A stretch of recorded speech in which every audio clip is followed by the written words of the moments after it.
वृष्णीनां प्रवरो मंत्री कृष्णस्य दयितः सखा शिष्यो बृहस्पतिः साक्षात् उद्धवो बुद्धि सप्तमः।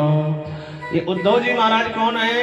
ये बृहस्पति जी के शिष्य हैं और बुद्धियों में जो सर्वश्रेष्ठ बुद्धि वाले श्री उद्धव जी महाराज भगवान श्री कृष्ण के बड़े ही अच्छे मित्र हैं।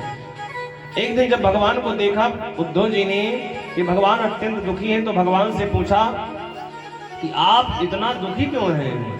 भगवान ने कहा कि देखो, इस दुनिया में मैं सबसे प्यार प्रेम अगर किसी से करता हूं तो वो ब्रजवासी हैं। और ब्रजवासियों से मैंने कहा था कि मैं 2 दिन में जाकर के मथुरा से वापस आ जाऊंगा, और आज 2 साल बीत गया, मैं गया नहीं। आज मुझे ब्रजवासियों की अत्यंत याद आ रही है। और उद्धव जी से कहते हैं कि देखो, मैं तो नहीं जा पाऊंगा, मैं तुम्हें प्रतिनिधि के रूप में भेजना चाहता हूं। तुम मेरा पत्र ले जाकर के गोपियों को बताओ और गोपियों से जाकर के कहना ये मुझे ज्यादा याद ना करें, मैं छलिया हूं, मेरे बारे में जाकर के बुरा भला बता दो कि मुझे कम याद करें, मेरे विरह में रोई ना वो लोग। भगवान ने उद्धव को समझाया, क्योंकि उद्धव जी बड़े विद्वान हैं, बृहस्पति जी के शिष्य हैं। तो भगवान श्री कृष्ण कहते हैं कि जाकर के गोपियों से कहना कि वो परम तत्व परम पुरुष परमात्मा है। जाकर के उन्हें कुछ वेद शास्त्रों का आदेश सुनाओ, कुछ जाकर के वेद शास्त्रों का अध्ययन कराओ, कुछ वैदिक बातें बताओ, कुछ शास्त्रोक्त बातें बता करके उनका मोह दूर करो। लेकिन एक चीज भगवान जानते हैं कि गोपियां तो भगवान के प्रेम में मस्त हैं, वो वेद शास्त्रों से परे हैं। उद्धव जी ने कहा कि मैं समझा दूंगा।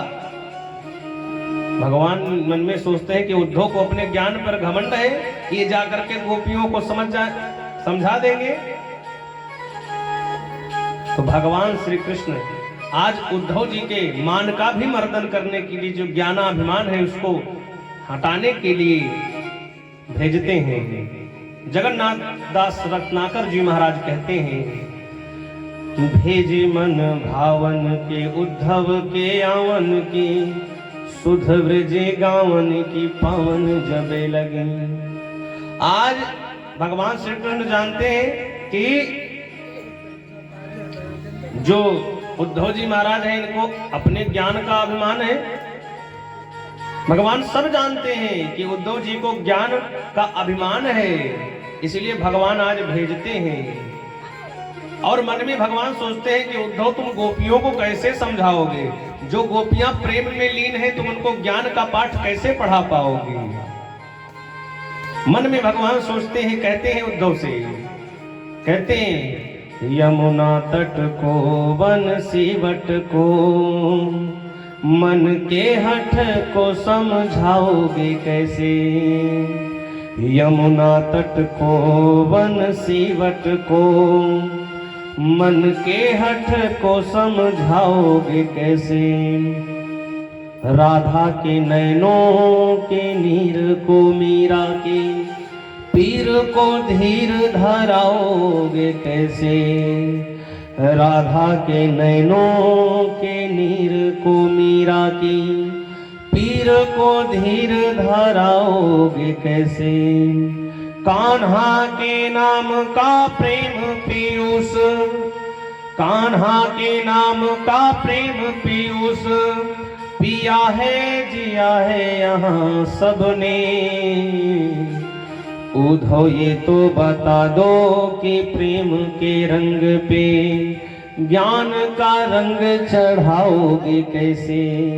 ये तो बता दो कि प्रेम के रंग पे ज्ञान का रंग चढ़ाओगे कैसे?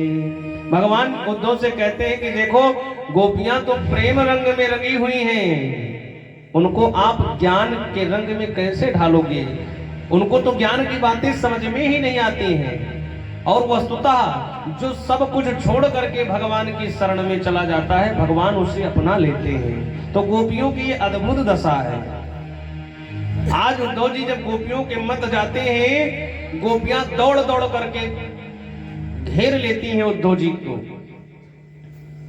उद्धव जी को घेर लेती हैं, कहते हैं भेजे मन भावन के उद्धव के आवन की, सुधे ब्रज गावन की पावन जब लगी। जब गोपियों को पता चला कि भगवान श्री कृष्ण ने अपने मित्र उद्धव को भेजा है ब्रज में, हमारा संदेश लेकर के, हमारा चिट्ठी, हमारी पत्र लेकर के उद्धव को भेजा है भगवान ने, तो गोपियां अपने आप को रोक नहीं पाती हैं और दौड़ करके आकर के उद्धव जी को घेरती हैं। भेजे मन भावन के उद्धव के आवन की, सुधे ब्रज गावन की पावन जब लगे।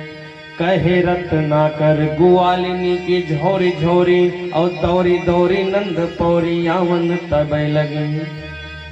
गोपियां दौड़ दौड़ करके नंद बाबा के यहाँ पर आने लगी और उद्धव जी को घेर लिया। चारों तरफ से उद्धव जी घेर करके उद्धव जी को गोपियां खड़ी हैं। गोपियां उद्धव जी से कहती हैं, अब गोपियां बहुत ज्यादा संख्या में हैं, उद्धव जी अकेले पत्र लेकर के बीच में खड़े हैं। गोपियां कूद कूद करके कहते हैं, उझ की पद कंजनी के पंजनी पर, पेखी पेखी पाती छाती छोहनी छवे लगी।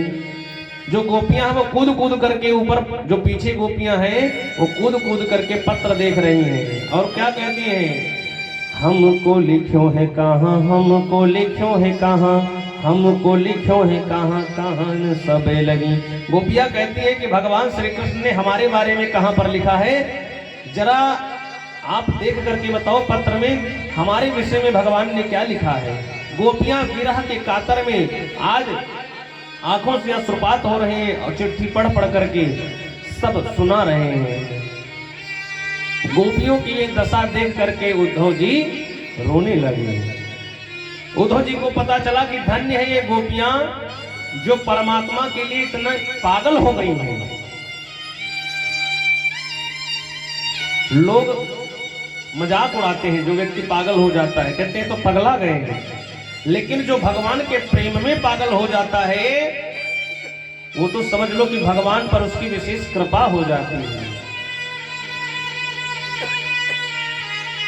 किसी शायर ने कहा कि इन्हीं बिगड़े दिमागों में भरे अमृत के गुच्छे हैं। पागलों के लिए कहा गया कि इन्हें बिगड़े दिमागों में भरे अमृत के गुच्छे हैं, इन्हें पागल ही रहने दो, ये पागल ही अच्छे हैं। जो भगवान के प्रेम में पागल हो गया वो पागल ही अच्छा है, उसको ज्ञान की कोई आवश्यकता नहीं। उसने तो ज्ञान की भी पराकाष्ठा को परे करके भगवान में अपना मन लगा दिया।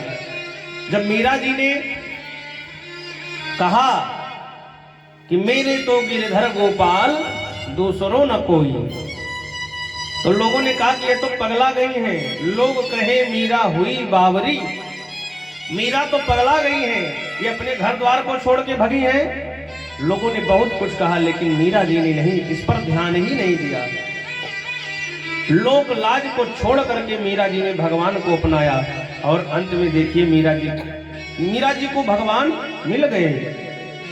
तो जो भगवान के लिए पागल हो जाता है वस्तुतः भगवान उसे ही प्राप्त हो जाते हैं, और पागलों को जल्दी भगवान मिल जाते हैं।